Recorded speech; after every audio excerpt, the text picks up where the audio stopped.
Mini episode 1088 of the FDH Lounge is brought to you by Sportsology, delivering unconventional columns and webcasts about sports, TV, music, movies, and more. Follow them on the web at sportsology.com. The FDH Lounge. You want to schedule your life around it.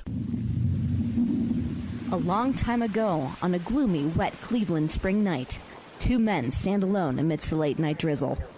Their voices echo across the vacant station parking lot as they debate the merits of the great American radio show that have been missing for far too long. On that night, an idea was born. That idea became the FDH Lounge.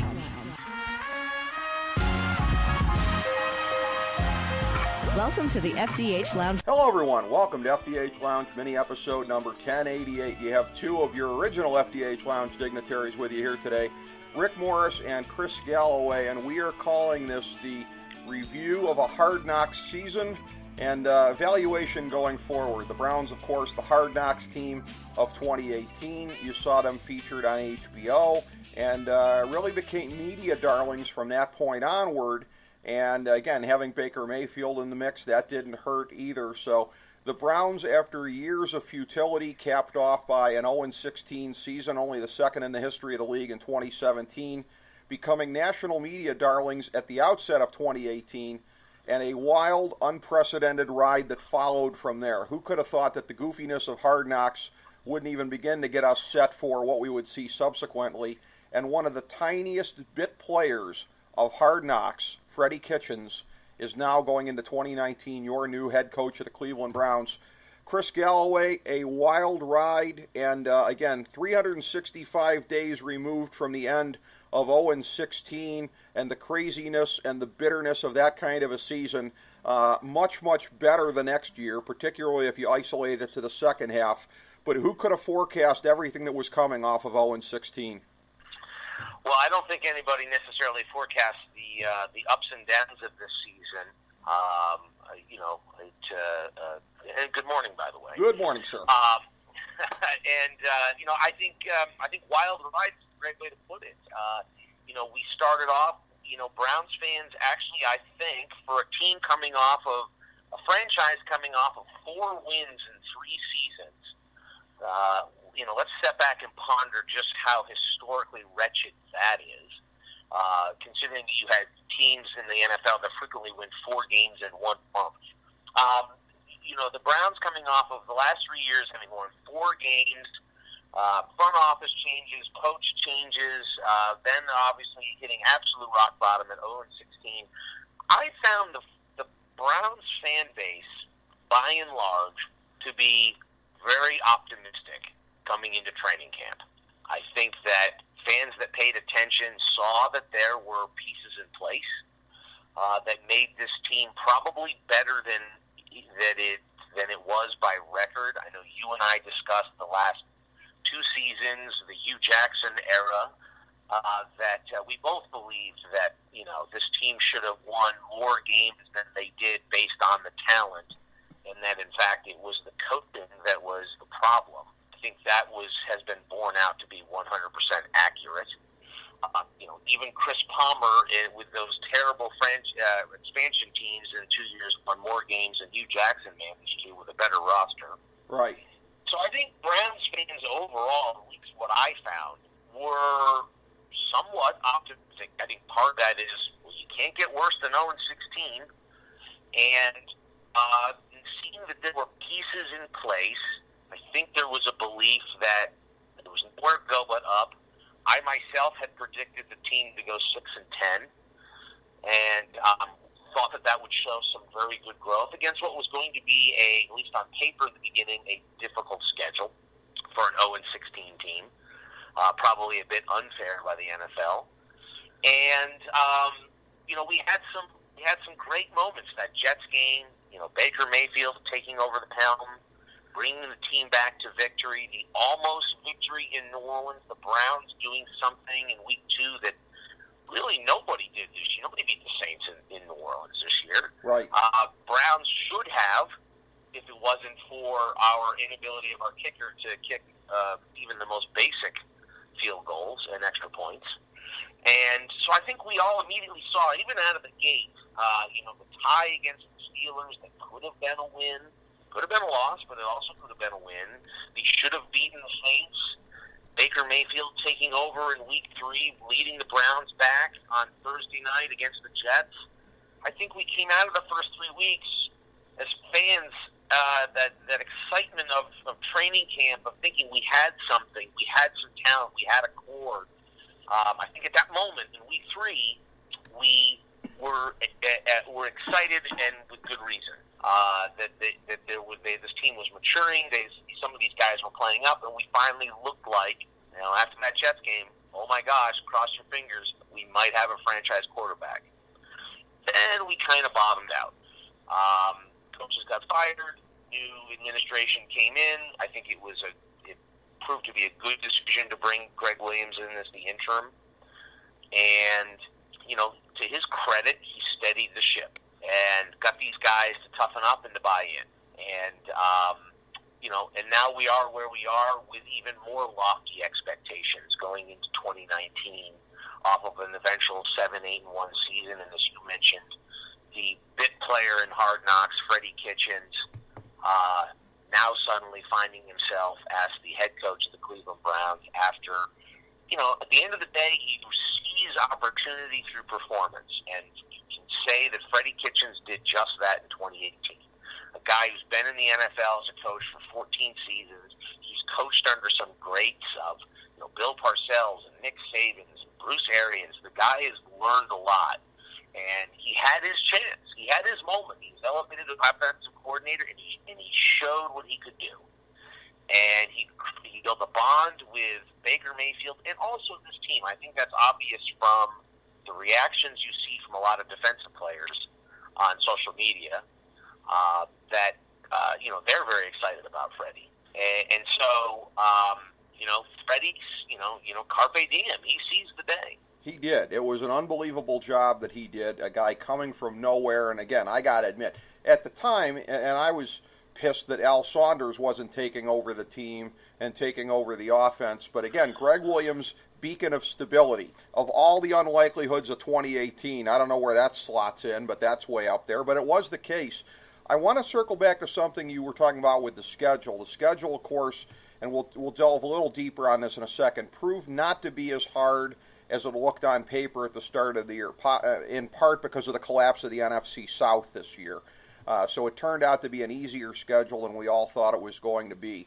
But this was something that I pointed out, and I pointed this out on Twitter at midseason, and this is something that I remember, it just made your head explode when I pointed this out. I remembered back, because again, you play the NFC division every 4 years.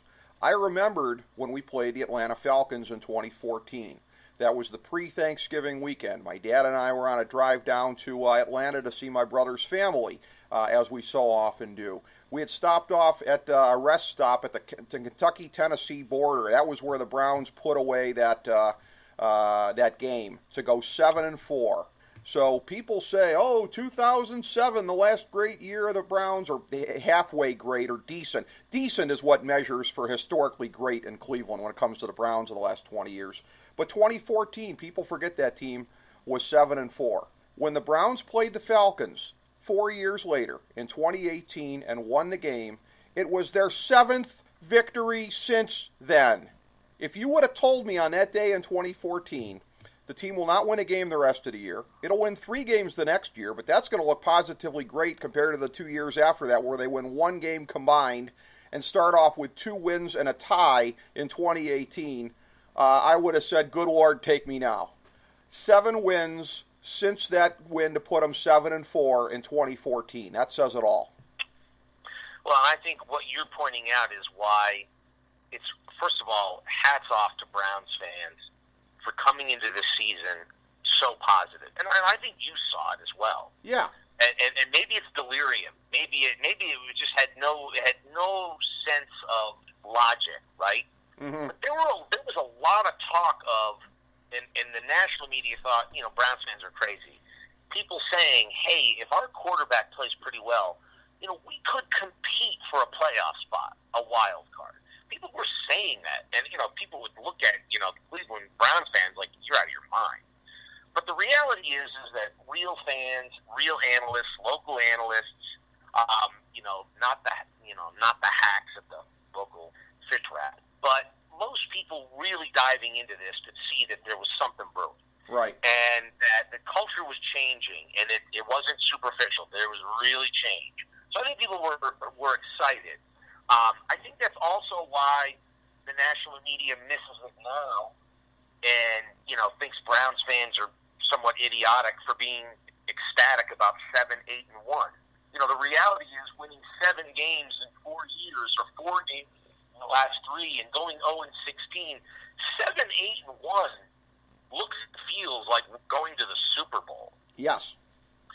Browns fans had something, as you know, Browns fans for multiple years now, we would watch a football game on a Sunday, and by the end of the second quarter, as the halftime was rolling in, we're all getting up and going off to do yard work. We're done for the day. We watched our 1 hour of football. We're disgusted. We walk away, and that's it. Never felt like any week you actually really had an opportunity to win. There were a few games here and there you think, boy, I think we might be able to win this one. But by and large, you knew every week you were going to lose, and you were going to see bad football that did not look like the rest of the NFL. And this year, that wasn't the case. Listen, as awful as he is and was, even under Hugh Jackson this year, this team at least looked like a real football team. Right. And that's a tip of the cap to John Dorsey and getting in 31 new players on a 53-man roster to start the season. He turned this thing over and said, we have got to get better at every position, and there were no sacred cows. And I didn't agree with every decision. Right, me neither. But at least this year, Browns fans saw a product on the field that was competitive every single week, other than the Chargers game. They were competitive every week. They were in the game, and Browns fans had a reasonable expectation that they could win the game.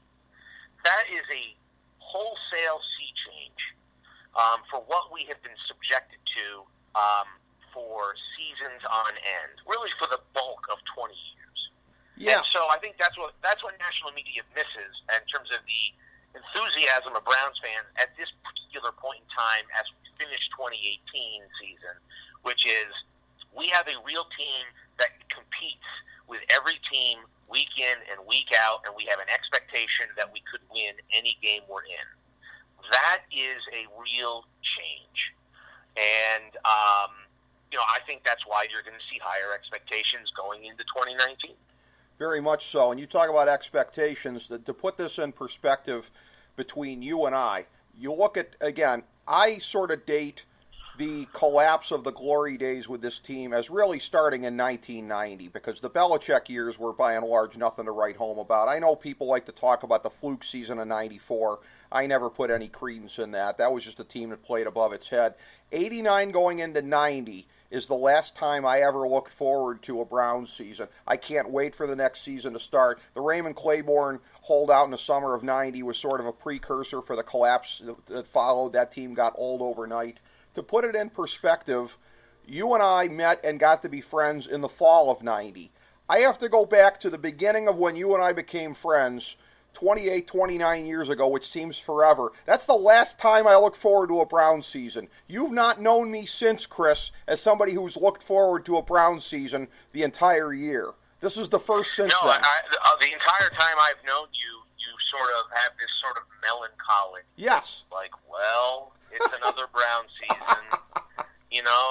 Maybe we can win a couple games and not embarrass the city. And, and I get it. I mean, look, I haven't been a Browns fan as long as you. Now, the irony is, growing up in New England, I was a Cowboys fan because my mother was a Cowboys fan. And when you're a little kid in the 70s, you don't know anything. The Cowboys were America's team, and your mom rooted for me. You watched them every Sunday, right? I didn't know any better. So I grew up as a Cowboys fan. And, the irony of that is, as a teenager in the 1980s, when were the Cowboys terrible? 80s. Yeah, exactly. They were terrible, right? So that was my teenage years till college. And then when we were in college, my Cowboys, bump in the chest, finally got good under Jimmy Johnson and won some Super Bowls, right? Right. So, as you know my personal history, so I moved to Cleveland in '96, and the Browns were gone. And the Browns came back in '99. So I was kind of new to Cleveland, and I adopted Cleveland now as my new team. Cowboys became my number 2. I adopted the Browns as my top, rooting interest in '99. And I have been subjected to nothing but, as the French would say, merde, for 20 years as a Browns fan. This is all I've known. And, I, like you, now, when this season ended, was so, normally for 20 years, I have been in the position of, boy, I can't wait for this season to be over. Can we start talking about the draft? I was so disappointed when the season ended. I was like, can we hurry up to the next season? I want to watch the Browns again. So like you, and not as much suffering as you, but I've been there with you. And for the first time in my Browns fandom, I am looking forward to a potential playoff run. Yeah.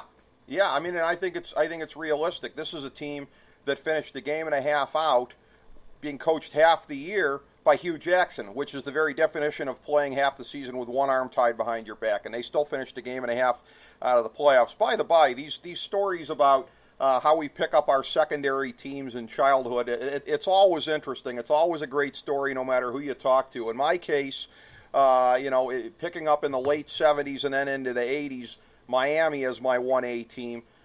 When I had to get glasses as a kid, back in the day before adults were concerned about such things as bullying, he said with no small degree of bitterness, like Bob Greasy was all I had. Like Bob Greasy was a guy with glasses that went out there and to me was like a superhero. So that's how they became my 1A. And I had a great aunt and great uncle that lived in Fort Lauderdale, and they would send me Miami area newspapers and stuff. And so, that was Was it because of Lake County's favorite son, Don Shula? Wasn't a Northeast Ohio guy? That wasn't what did it? I thought that you were going to tell me, but it's Bob Greasy. All right. I've been a Don Shula fan also, but Bob Greasy is what got me into it, just like Steve Yzerman is what got me into the Red Wings. Generally, it's a player that will kind of do it, at least in those two instances. And yeah, that was like all Bob Greasy. I don't know if I've ever really delved into that before or not. I said I was. No, I never understood I never knew what the genesis of your Dolphin secondary fandom came from. Certainly, you're not a Miami guy, so no. I didn't know. No. And now we'll save it for another. We'll save it for another FDH episode. Okay. But someday you'll tell me the story of how you also came to be a Tennessee Volunteers fan. But save that for another time. That'll be a teaser. I'm wearing my long-sleeve Tennessee shirt, by the way, as I'm recording this, which is funny. You know what? I'll tell you now, because it's not even anything that big. It's a combination of, I was a Carl Pickens fan when he was there, and it just, I just sort of, fell in love with the stadium. It's a great stadium. It's a great scene down there in Knoxville, although I've never been there on game day. That's on my bucket list. I know you've been there. Which I can't even understand because the Bobcats have played them twice in the last 6 years. I've been both times, and neither time did you make the trip. Yeah, although I would have repped for the Bobcats, though, because I'm school first, as we've established on the show. The team... Well, I would have expected nothing less. Exactly. Team colors. It's just kind of a thing of, somewhere in the early 90s, I just sort of decided I was... That's the most random one of all. I just sort of decided I was a Tennessee fan. So that one, I can't even really ascribe that to anything. But, circling back around here, I said I was going to get in a little bit on the Browns' schedule. I'm going to put all these metrics out there for you. And you talk about whatever you want to talk about out of these. Again, it is a tale of two seasons within one season, so it's hard to know what to make of this total. But our FDH Ultimate Quantitative Baseline, we've been doing this with FantasyDraftHelp.com, our sister brand, for years now, of taking a statistical kind of deep dive. In that sense, when it's in fantasy, we usually use standard deviation from the mean as a means of measuring these things. Here, we're just putting all these rankings in a blender and averaging them out at the end. Browns were 14th in our final power rankings. They were 18th in DVOA, 17th in offensive DVOA, 13th in offensive yards. They were 12th in defensive DVOA, 30th in defensive yards, a gap which shows pause that... right there. Yeah, bend but don't Pause break. Right that's what that's all about, right? Well, that's bend but don't break, but the 30th ranking under the traditional model. Yeah. That's why Greg Williams isn't with the team anymore. Point blank, he probably, barring this team going 7-1 or something like that, was not going to ever be under serious consideration for coach. And when they announced that he was the first interview, that was the sign to me that, okay, he's not the guy. They're giving him his courtesy interview. He's first out of the gate. It was also interesting to me that when they then announced, like, Freddie was going to be, like, the 8th interview, I was like, oh, really? He's last. So, but that ranking right there, this team, if it wasn't for all the turnovers in the first 6 weeks, this team would have probably finished 32nd in overall defense. It was bend but don't break. They had their great moments. They had some great stops. But at the end of the day, Greg Williams' defense was underperforming. And that's why, at the end of the day, when fans can't, some fans were pining for Greg Williams to get the job. That's why he's not here. It wasn't because of his job as the interim head coach. It was because of his job as defensive coordinator. Yes, and I'll tell you what, and we'll get back to the numbers in a second, but I want to stay on the Greg Williams point. And while, again, I think justifiably so, Greg Williams will never have to buy a beer in this town again because of the job that he did. People will remember him as starting this turnaround, but it's a thing where in talking to people, and again, you're going to snicker when I preface this part, I heard this a few more times at the bowling alley last night. Why didn't they just stay with Greg Williams if they wanted continuity? And I try explaining to people, Freddie Kitchens, no offense to Greg Williams, he's the real gem in terms of the intellectual part of this, the scheming, the things that he brought to bear.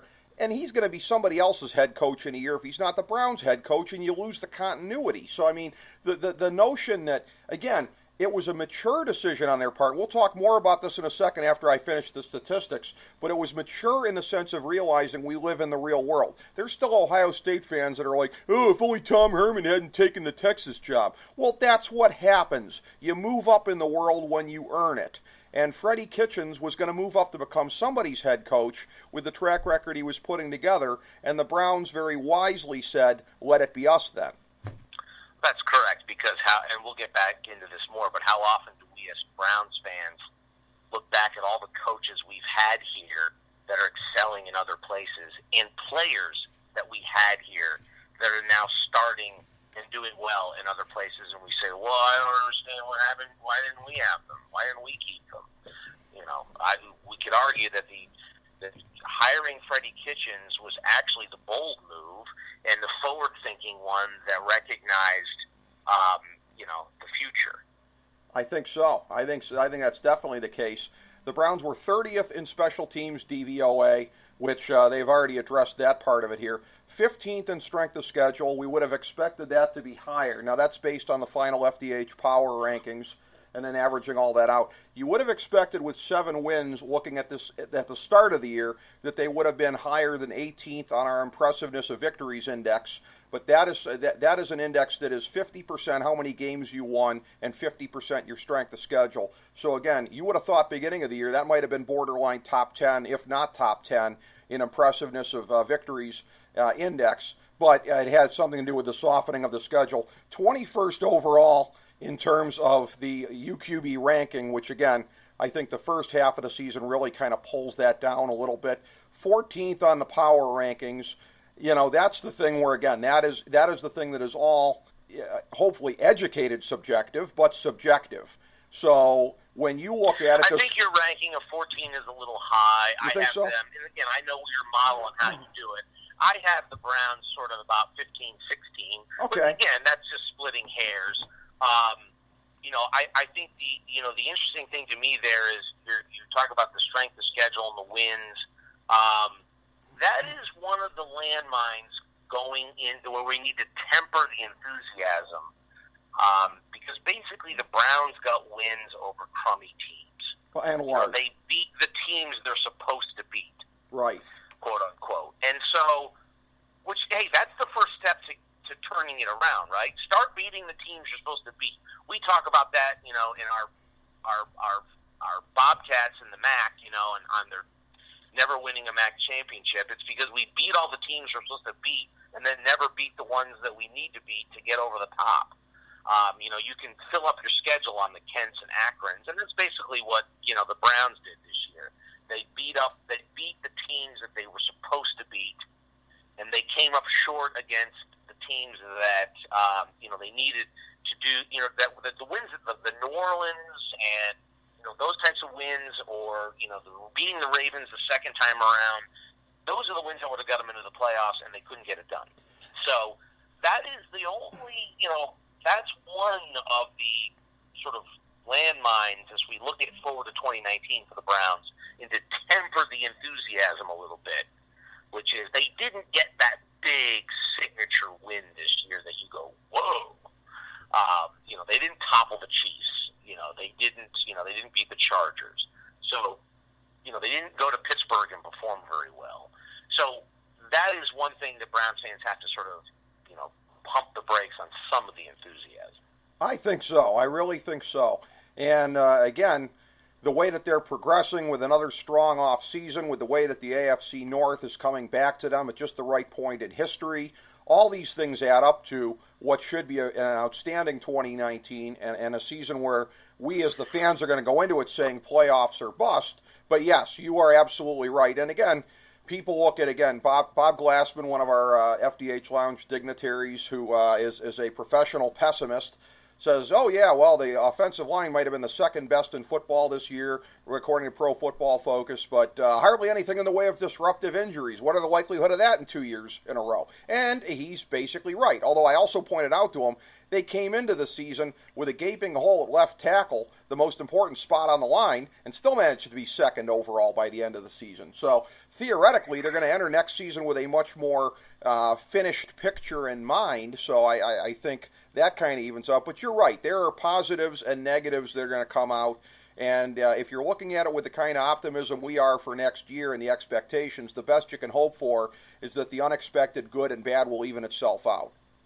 Well, that's right, and Bob's right about the line. I mean, the grade on that line was all based on the interior play. This was the best three-man interior in football in terms of the grading averages of the left guard, center, and right guard. You had a left guard and a right guard that were the fourth and fifth rated guards in the league. Treader was the ninth-rated center, so the sum total, the three of them, they made the best interior. And Treader played half the season on practically a broken ankle. The guy didn't practice all week except for Friday, and then played on Sundays. And anyone who's ever played on a high ankle sprain knows how excruciatingly painful that is. And this guy's dealing with 340-pound nose tackles. So his performance, Treader, tip of the cap to manning up. And, it kind of actually makes me laugh. There was a moment, and I don't remember exactly the line, but there was a moment in Hard Knocks, and I'd love to go back and find it. Of course, I don't have it taped. But there was a moment when it was John Dorsey. Somebody was like, they had like a marshmallow or something. I forget exactly the context, but they were like, they gave it to like Treader, and they were like, "Yeah, this is for you since you're so soft." Wow! And I didn't know if that was just one of those man-to-man challenges, and Treader stepped up, or I don't know. Busting his chops. I've got to go back and find the scene, but I remember at the time going, damn, did he just tell the starting center that he's soft like a marshmallow? Damn. Wow. But, he gutted it out and played great. But that was with the line. The line's rating was based on that interior play, which we both know is what gets your run game going. That's right. Now, all that being said, here's the irony in that. Our guards didn't rate so great on the run blocking game. Right. They were basically the top two in pass blocking, but in essence middle of the pack on run blocking, which I think shines a light on really just how special Nick Chubb is. And so the tackles were the weak link, but Bob's point is correct. You're gonna have, that's another reason to temper going into 19. We're gonna have injuries. We're gonna lose guys this year where we didn't really lose anybody but for a couple weeks, and, you lost a corner here, you lost a corner there, other guys stepped in. Every team has injuries, but we haven't had hey, we just lost Myles Garrett for 10 games, right? Right. We didn't have the guys that are the core critical players. They play. Batonio played the whole season. Garrett played the whole season. Obviously Mayfield didn't get hurt. So we, he's right, and that's another thing that you and I like to talk about the return to the mean, right? Right. Eventually these things catch up, whether it's your ability to get turnovers or it's injuries. You have a season without a lot of injuries, and then all of a sudden you have one where you're like the Falcons, and everybody, it's like you're like a mash unit, and that's just how it works out in the NFL. It is, and it will be interesting to see how that plays out, for next year, and seeing how these things are again, I'll take the unexpected good and the unexpected bad evening out. I'll take that with a smile on my face if it plays out that way.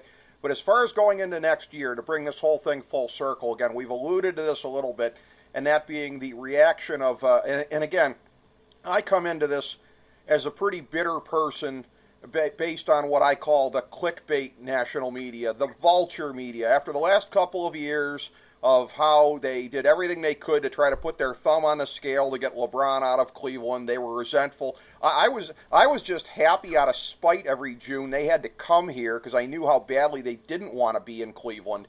But again, the vultures feasting on the bones, picking at it, getting their clickbait stuff here, which we're going to have that because of not just Hard Knocks this year, but Baker Mayfield being the quarterback. I get that comes with the territory. But the complete ignorance of everyone in the clickbait media about the Freddie Kitchens thing. Oh, I thought they had their pick of anybody. Why wouldn't you go for a bigger name if you had your pick of anybody? Clickbait Cowherd going on his show, baselessly throwing out, oh, well, nobody really wanted to interview for this job. Listen, by and large, the people who interviewed for this job were the ones the Browns wanted to interview for this job. The Browns didn't request interviews of a lot of guys. Maybe because they didn't want to hurt their feelings by turning them down, whatever the case may be.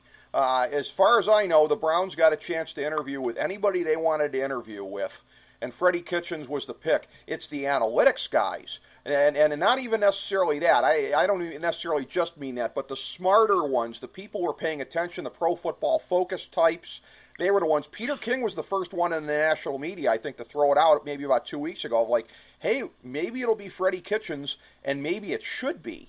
So basically, the smarter you are in the football media, the more you follow football, the more impressed you are with what the Browns did. The more of being a clickbait guy you are, the less impressed you are, and you're going to the always ignorant take of, who's Freddie Kitchens? I mean, look, that's something I said in October, right? And that guy made me eat my words, and I don't think there's ever been anybody that I've been happier to have make me eat my words. Freddie Kitchens on the body of work, on what he did, and there's this whole thing like, what about when the league adjusts to Freddie Kitchens? You know what the number one thing he brought to this was? Imagination.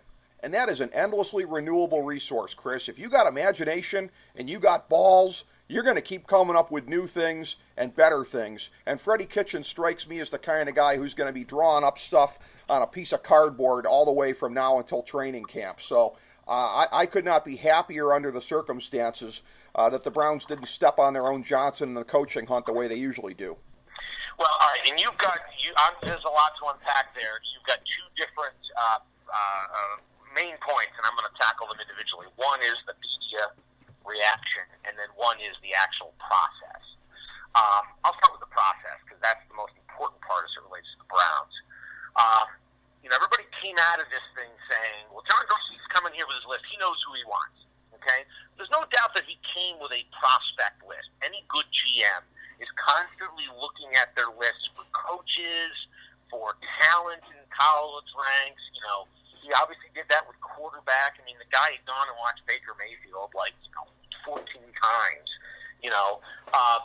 So any good GM is constantly got these sort of, reviews and rankings, and is reaching out to people that know different people in the profession and kind of keeping tabs, because you never know when you're going to have a guy leave and you need to replace a guy, or you got to fire a guy. So, but the idea that John Dorsey came in with this list, and he knew exactly who he wanted to hire, and he knows what he's doing, and in John Dorsey we trust. And so if the in John Dorsey you trust is the line, then you should be very happy with how this process played out. Because it showed that he had a list of people he wanted to look at. I'll give you Stefanski. I guarantee you he was on his list. He had probably been recommended to him by Brad Childress as a guy to keep his eyeballs on. So he was on his list. And they asked for an interview with him. And he had some other guys that Dan Campbell. I'm telling you right now, Dan Campbell is a guy that John Dorsey had on his list that he had his eyeball on as a possible future coach. And that's why they interviewed him. As you know, I kind of thought Dan Campbell was going to be the guy. And I thought they would probably match up Dan Campbell and keep Freddie on as offensive coordinator. Now, I'm not disappointed with how it worked out. But what it showed is a maturity on John Dorsey's part, which is he came in with some names, and they actually went through a actual search interview process, kept an open mind, and made a decision based on long-term, not preconceived. This is the guy I'm bringing in. Early on, the national media, because, again, they're lazy, or, sometimes it's lazy, and sometimes it's just they don't follow it as closely as they should. But what did you hear? Oh, it's going to be Mike McCarthy. How many talking heads were like, oh, it's done deal. These guys know each other in Green Bay, therefore it's Mike McCarthy. He got fired. He's going to be the next Browns coach. Book it here. Vegas is like, oh, yeah, it's going to be Mike McCarthy. Well, first of all, and you and I had discussed this off air, who's to say that John Dorsey likes Mike McCarthy? Right. Just because they were together in Green Bay doesn't mean that those guys even liked each other. We don't know that. A. B. And it was pretty obvious to me early on. Mike McCarthy was out there for weeks. John Dorsey could have, interviewed him, could have brought him in. And if he was the guy, the season would have ended, and Mike McCarthy, I'm telling you right now, if it had been preconceived notions, he would have been hired the next day, right? Right. Boom, boom, done. When that didn't happen, I knew Mike McCarthy was not going to be the coach. And we heard for weeks, oh, it's going to be Mike McCarthy still. No, it isn't, because they would have done it already. He's been out there. So, again, that's lazy analysis. The other one that I think is even worse, because it doesn't even make sense, is the Josh McDaniels. You heard again and again, oh, the Browns have real interest in Josh McDaniels. They're going to bring him in. He's going to be the guy, And it's like, how can you logically say that as a, paid analyst, talking head, NFL expert, quote-unquote, when you know that John Dorsey's agent was McDaniels' agent, and McDaniels did what he did to John Dorsey's good friend Chris Ballard in Indianapolis and left him at the altar, and then John Dorsey's agent fired Josh McDaniels as a client. John Dorsey, there's no way through that kind of scenario, two people he is close to, right, and his agent and his friend Chris Ballard, would then say, boy, McDaniels is my guy. I got to have him. There is listen, you got to put the human element in these things. And John Dorsey would have known the inside details of how that all happened and what went down.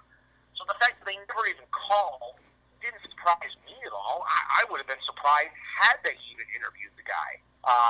So what I liked about this approach was Dorsey clearly went into this looking for guys who fit what he's trying to do, setting up the Browns for the future, and he clearly had a list that he developed, but he had an open mind. And clearly they went through the process and decided that the most important things, I think everybody agrees with this, the most important things that everybody kept saying about this coaching search were, one, they've got to have, you'd prefer to have someone who is innovative from an offensive standpoint in the new modern NFL. Freddie Kitchens did that. He was innovative. As you said, he was imaginative. He made adjustments. There were other teams that started copying stuff that Freddie Kitchens was doing. Freddie Kitchens, in the second half of the season, the Browns' offense in the last 8 games was the second highest-rated offense in the NFL. Yep. Number 2. And when you look at that, okay, Freddie checks that box. Offensive innovator, right? Got the most out of this team and the talent. Okay, that's one of the things we're looking for in a coach, right? We want that. Okay, done. One of the other things that the talking heads talk about, well, you got to get somebody younger that can stay with the team, and there's another check for Freddie. what's the other thing that everybody kept saying is very important? They've got to have a good relationship with your franchise quarterback. You've got to have a bond. They've got to be able to have a working relationship for years to come. Using the Mike McCarthy, Aaron Rodgers falling out as an example. You better have a coach that your quarterback likes, and they like each other, and they work well together. Oh, wait, who would that be? Freddie Kitchens, check. So the reality is even though Freddie's meteoric rise, if you will, you can call 14 years in the league a meteoric rise. He, paid his dues. He coached under some great under some great coaches. I have no doubt that he learned a lot, and when he got his chance, he made the most of it and showed us all what he could do. Kudos to him. And kudos to the Browns for recognizing all of those things and not downplaying a guy because somehow he didn't accept the right national media people as a sexy pick or, I don't know, maybe in today's modern NFL, a la Kingsbury, you got to look like a GQ model. Is that what everybody's interested in now? I think there's some national bias as it relates to Freddie because he doesn't look like a GQ model. So I think there's a mental bias that they downplay him, because he's overweight or I don't know what, hell, psychologists will tell you that's a real thing. Yeah. So, the reality is Freddie won the room, not only from what he did, but what he brings to the table. And my guess is right now John Dorsey is trying to figure out a way to help and support Freddie as he's moving into a new role. Because none of us actually know when someone's never been a head coach, and there are always lots of those that come into the NFL, how they're going to do eventually. Maybe Freddie ends up not being a good head coach. We don't know. The same way, the Rams can say whatever, that Sean McVay was going to be a good head coach. You don't know it until they do it. So I think John Dorsey right now is trying to figure out a way to, support Freddie, grow into the position, and to be as good as he can be.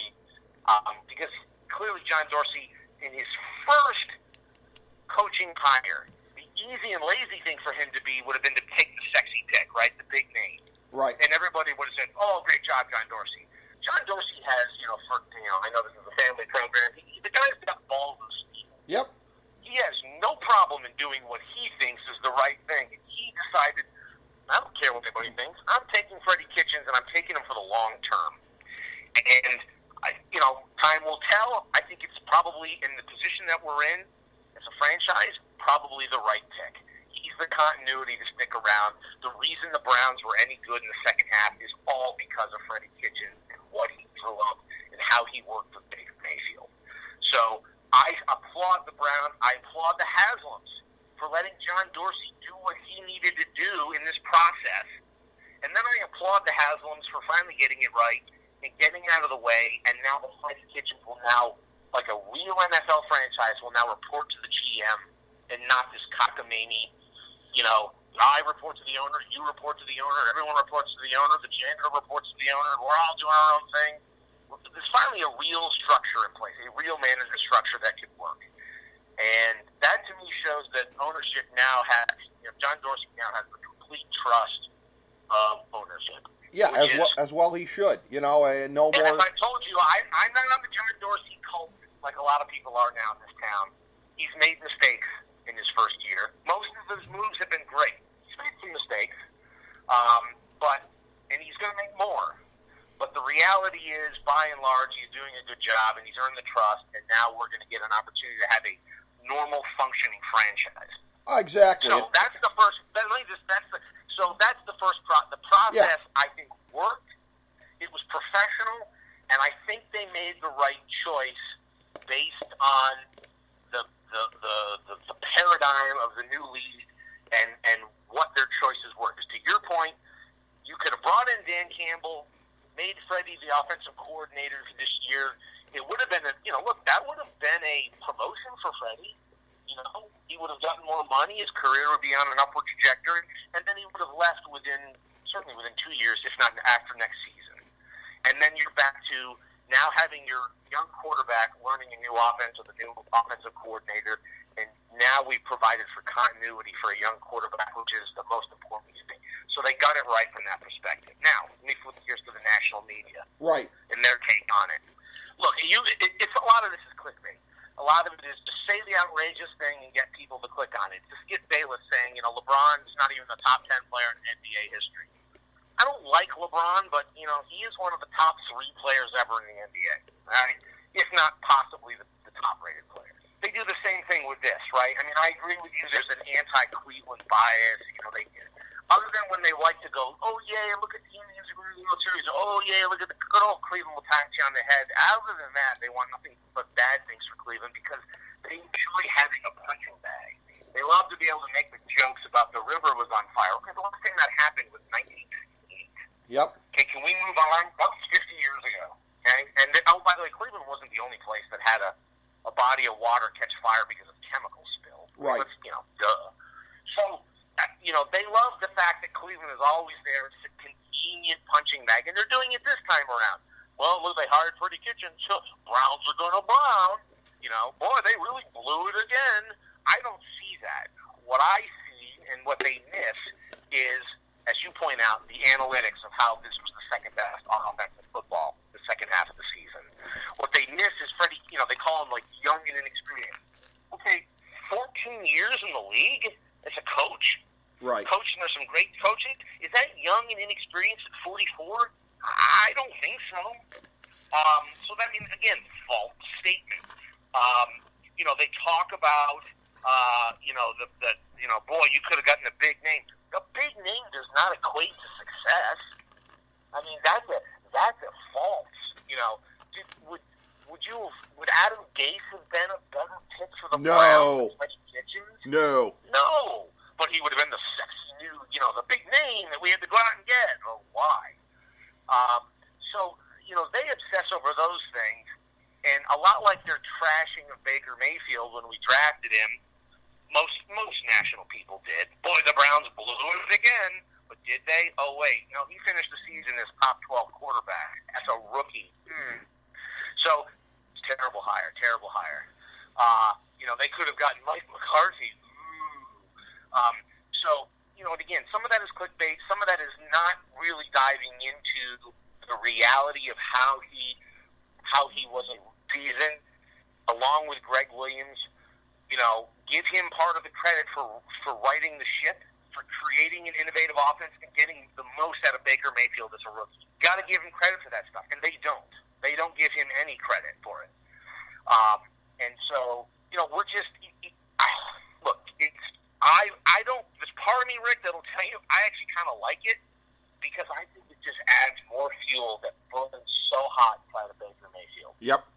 That he loves Freddie, and that's clear. I mean, Freddie's his boy, and the fact that Colin Cowherd and Adam Schefter and everybody else is trashing this. Let me tell you right now, Baker Mayfield is just going to come out even red hotter on this. And he's going to not only want to prove them all wrong about himself, but he's going to want to back up his boy. So I think for us, it's going to work out just fine. Okay, but the national media is going to do what's going to do. They're not going to have the Cleveland Browns to kick around anymore. They're not going to. It's a new day. You mentioned the AFC North is coming back to the pack. The Steelers are a hot mess. The Bengals are a train wreck. They've gone back to being the Bengals. And the Ravens have a gimmick quarterback that, unless he learns how to throw accurately, consistently, that whole thing isn't going to last long, as we saw the Chargers were the first team to get a second bite of Lamar Jackson, and they took care of him. So I think the coaching search worked out well. I think the maturity of ownership in this case seems like it's coming along, that they've learned their lessons. And I think we finally have a front office that is unified and focused. And for the first time in 20 years, a Browns fan can feel confident in not only having ownership that's not screwing things up, a front office and a GM that have a plan and seem to know what they're doing, and they have a franchise quarterback and a head coach who is literally a leader in the league in terms of offensive innovation.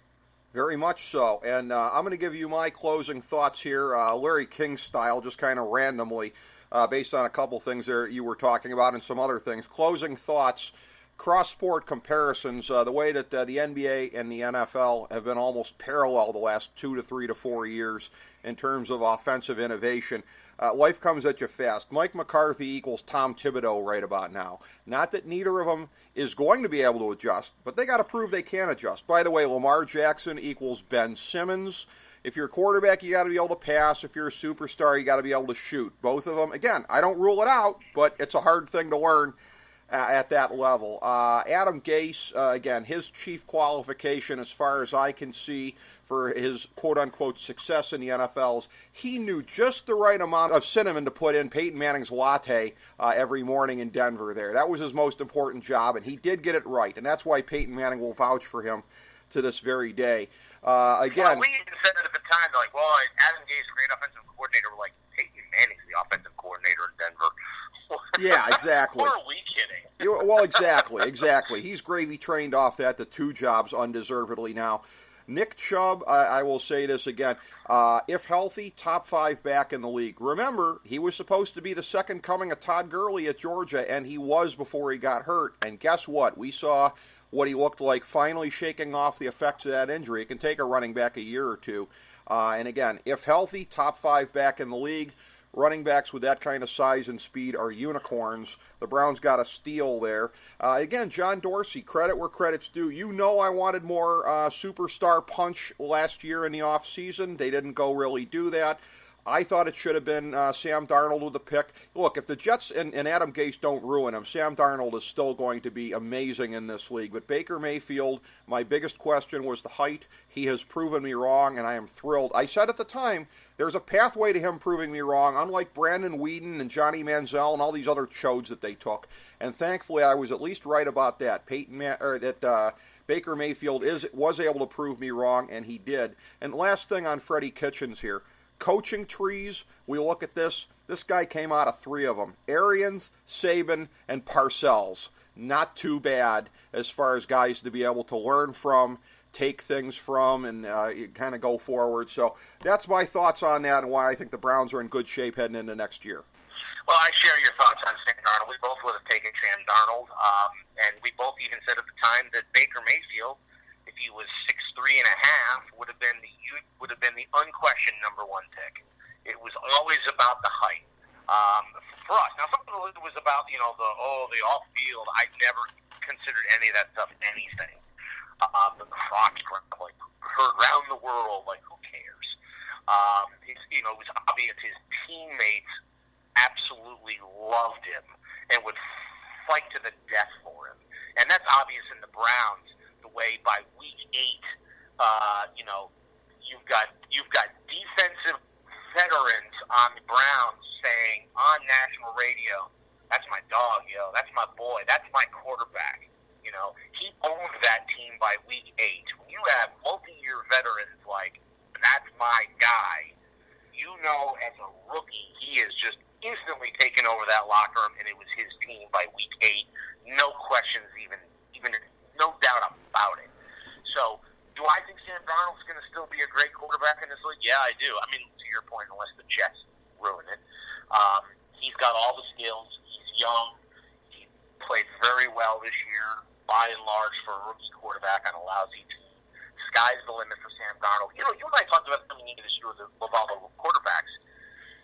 We could see potential in Josh Allen, even though we have real concerns about the accuracy. Right. Baker Mayfield was the height. Sam Darnold was, the turnovers. But we even said in all these draft shows, this may be a year where all 5 first-round quarterbacks could be good. They could all end up being good. But a lot of that comes down to being in the right situation, et cetera, et cetera.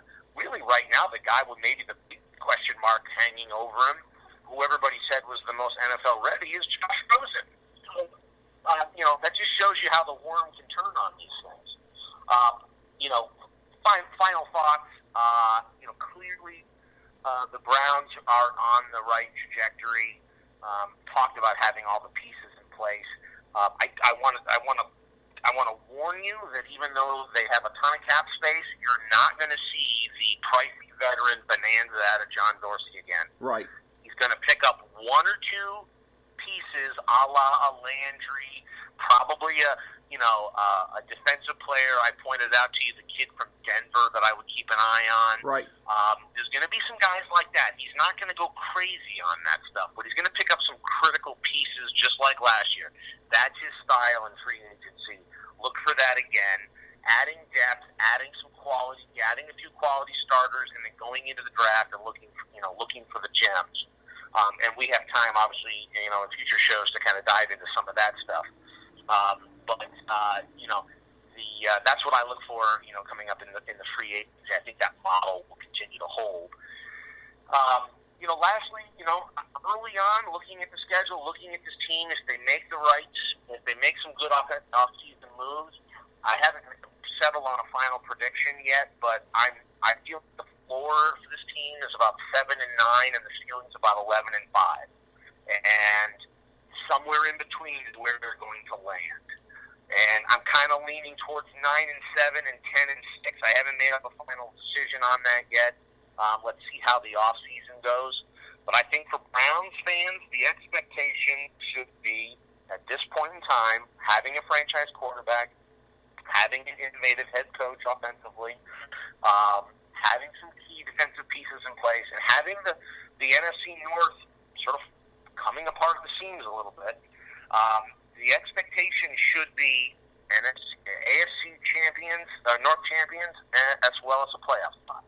That should be the expectation. I don't think it's unreasonable. I think that's the trajectory that the Browns are onto going into 2019.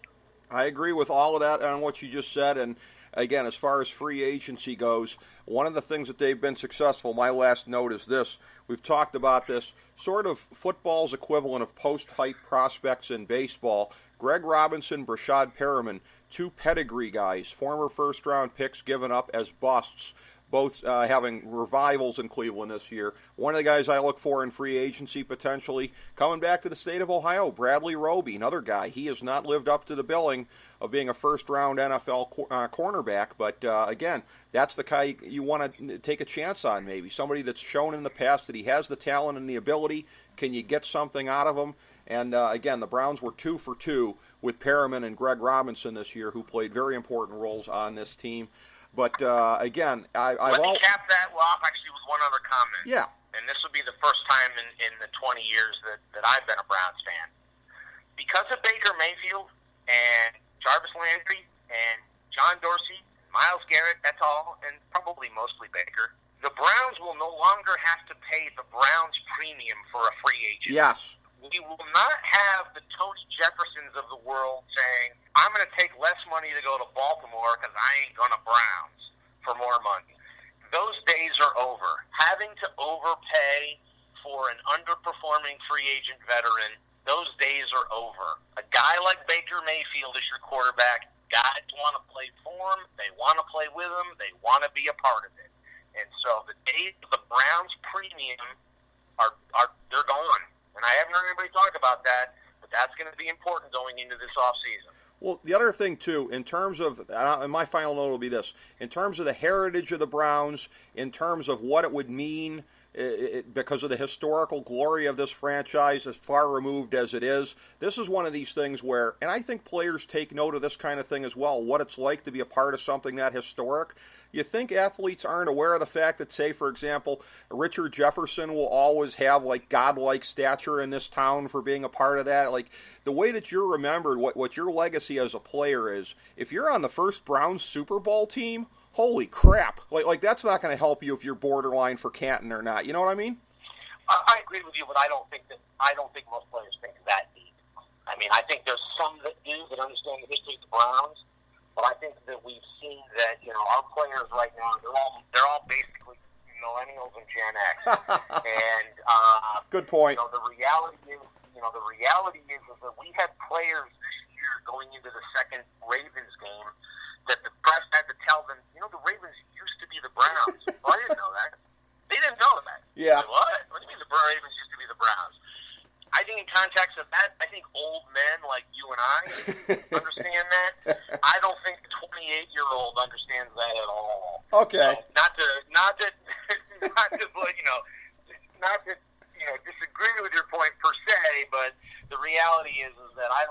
these young men think in those terms. The reality is right now in an Instagram world, they want to be part of something fun and exciting and a bit sexy. And right now, the Browns are becoming a sexy thing. Baker Mayfield and Deuce Landry and all these other guys. I mean, and that's what guys want to be a part of. They want to be a part of a winner, and they want to be part of something sexy. And dear Lord, the Browns are on the precipice of being the new sexy thing in the NFL. They really, really are. And that's the most amazing part of all of this. So, again, a pleasure breaking down the Browns with you, Chris. It was a great season as it turned out in the end. And I will just say, belated hat tip to fellow FDH Lounge dignitary Anthony Petrone, who was right for all the wrong reasons. Anthony's the only guy I know who wanted Hugh Jackson back, who bought Hugh Jackson's stupid excuse that he didn't have any talent to work with in 2017, who wasn't bothered by Hugh Jackson being a backstabber. All these things. You know what? If it hadn't gone the way it went, we probably wouldn't be where we are right now. It's amazing to say that and to believe that, but we needed the misery of the first half of the season and Hugh Jackson for Freddie Kitchens to get a chance and everything to work out the way that it did. So in the long run, for all the wrong reasons, Anthony was wrong. Anthony was right, rather, and I was wrong, and everybody else was wrong. We needed the first half of Hugh to just flush it all out once and for all, however counterintuitive that may be. Thank you, Hugh Jackson. Yes. Thank you, Hugh Jackson. Thank you, Sashi Brown. Thank you for your part in this, and onward and upward we go. Thank you so much for being a part of this, Chris.